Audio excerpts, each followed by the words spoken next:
Powered by the Montana Television Network. This is the 10 o'clock news on Q2, Montana's news leader. Good evening and thanks for joining us this Friday night. I'm Jay Kohn. Janelle has the night off. Our top story tonight, firefighters in Southern California are making progress against severe wildfires raging in the state, but the flames continue to devour homes and hillsides as President Trump declares a state of emergency, paving the way now for Homeland Security and FEMA to coordinate disaster relief efforts. Tonight, officials are blaming one death on the fires that so far has blackened nearly 160,000 acres this week alone. Daniel Nottingham has the latest for us tonight from Ventura. And 132,000 acres are burning. Massive flames continue to tear through Ventura County. Dry, dense brush is fueling the blaze in the Los Angeles National Forest as the Thomas Fire inches closer to Santa Barbara. Devastated neighborhoods are left in its wake. And I don't really know where to start. Arroya Carrion is helping her mother pick through the rubble for anything that can be salvaged from a home that once held generations of memories. And my grandpa built it, designed it, built it 35 years ago, and they've lived in it ever since. Nearly 500 homes and buildings have been lost since Monday, with the fast-moving fire burning an area larger than Chicago. There was some relief 100 miles away in northern San Diego County. Hi, honey. It's me. The house is still there. Thursday night, the blaze there destroyed at least 85 structures, including many homes and a mobile home park. Hundreds of horses were evacuated from a famous training facility. Susan Dubé's 2 horses were next door, but they were among those found after the chaos. It was just horrible. It was an inferno at where my horses are, and I'm just thankful they were rescued. The threat is not over yet. Many are still bracing for the strong Santa Ana winds expected throughout the weekend. Danielle Nottingham, CBS News, Ventura, California.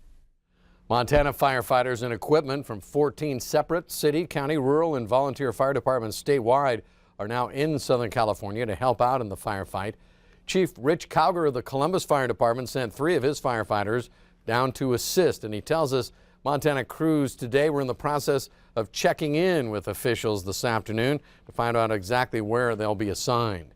Cowger says the Montana firefighters will be grouped into strike teams, each with 5 engines and their own supervisor. Within that little group, they are staying together. They are working together. So they'll be working, with folks that they met while they're down there, but, they're all Montana folks.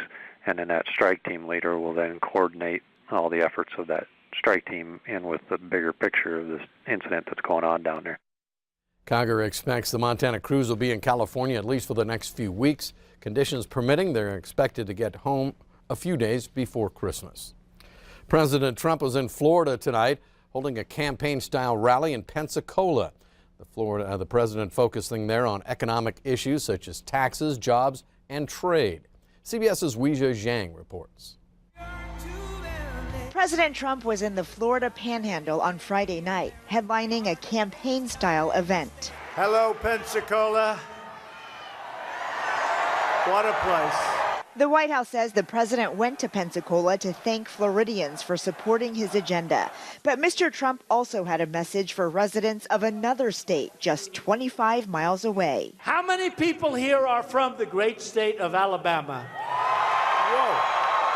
The president once again endorsed Roy Moore, the Alabama Senate candidate facing allegations of sexual misconduct. We can't afford to have a liberal Democrat who is completely controlled by Nancy Pelosi and Chuck Schumer. We can't do it. And we want jobs, jobs, jobs. So get out and vote for Roy Moore. During the rousing speech, the president outlined what he considers are the accomplishments of his administration and promised all Americans a tax cut for Christmas. Weijia Zhang, CBS News. As you heard, the president repeated his endorsement of Roy Moore in Alabama's special Senate election, which is set for this coming Tuesday. Licenses to take part in Fish, Wildlife, and Parks' special chronic wasting disease hunt in Carbon County will go on sale Monday. The hunt itself begins next Friday. The special hunt was approved by the Montana Fish and Wildlife Commission after 6 deer tested positive for CWD for the first time here in Montana this fall. Chronic wasting disease is a progressive, fatal neurological disease that affects deer, elk, and moose. Now, the goal of this special hunt is to collect a statistically valid sample of both the mule deer and whitetail populations in the area to determine the prevalence and distribution of the disease. We anticipate that we'd like to see 1,200 hunters get involved. Because a person is going to be allowed to buy as many as 7 of those, it may not be 1,000 hunters, but certainly we hope to have 1,000 tags on the ground with people hunting and trying to fill them next week. The special hunt area covers some 1,200 square miles. It starts south of Laurel and stretches all the way to the Montana-Wyoming state line. All successful hunters are required to submit their animals for CWD sampling within 72 hours of harvest. There will be special check stations set up, one in Joliet for the special hunt, and samples can also be taken to the Region 5 headquarters in Billings during regular business hours. On to the weather scene now. Q2's Bob McGuire joining us. And Bob, it looks like all of our snow is headed south. It's amazing. You've got the fire on the west coast, on the east coast and the Gulf Coast. It is snow. Take a look what's happening down there. You can see we've got all this cold air that's pouring its way into that area. At the same time, a lot of moisture streaming up from the Gulf of Mexico. And that white line area, that is where we see all the snow. And let me show you what it looks like on the ground. We've got video from it. Take a look at this. This is Kennesaw, Georgia.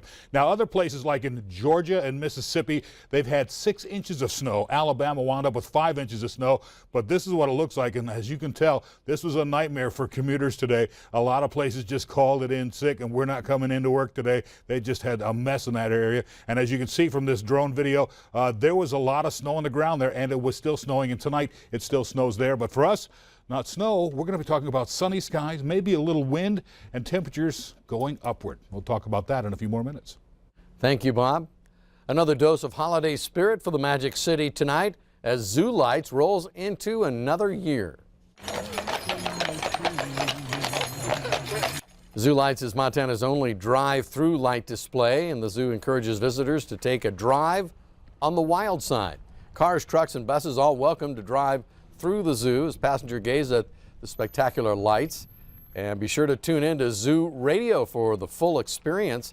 This year, by the way, the lights are even brighter. The zoo has switched out most of its lights to the more efficient LED options.